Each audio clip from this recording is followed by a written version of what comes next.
دا هغه سړی دی چې د خلکو له مجبورۍ نه سود اخلي، د دروغو په وسیله د نورو حق خوري، خو ځان ډیر دینداره هم ښایي.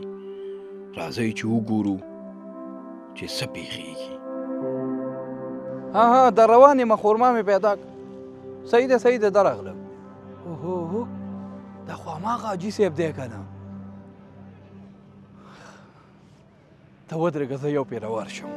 خبره پوه شوې که نه؟ 1,00,000 روپۍ مې درکړي دي او کال یې وشو. السلام علیکم. حاجي صاحب جوړې په خیر یې؟ ښه خیرت دی قلاري. حاجي صاحب داسې تېرېدلم، هلته مې ملګري ناست دي، ته مې ولیدلې. مال یوه خورما درکړمه، دا خورما وخوره.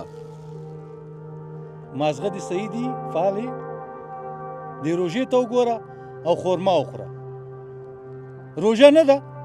دا ډېره وړه خورما ده. دا خو وروره ستا مازغه خراب دي، که وړه یي که غټه یي. روژه کې د چې خوراک وکړو روژه دې ماتېږي. ښه حاجي صاحب ته د الله نه ویرېږي ځکه چې روژه ده؟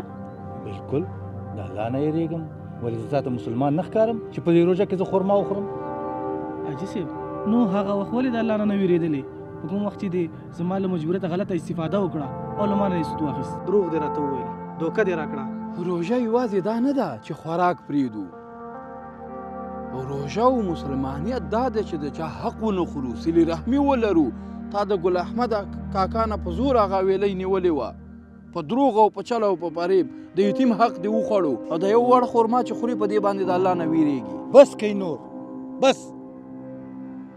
یا الله ته ما ته بخښنه وکړې. شکر دې بچیانو چې دا اوس هم زما ړندې سترګې بنا کړې او زه هم د دې د ګناه نه خبر کړم چې دا څونه ګناه لري چې د چا حق څوک خوري یا څوک سود خوري. تاسو نه ډېره مننه. الله جل جلاله ته تر لوږې او تندې نه پاک زړه او حلال عمل ډېر ګران دی.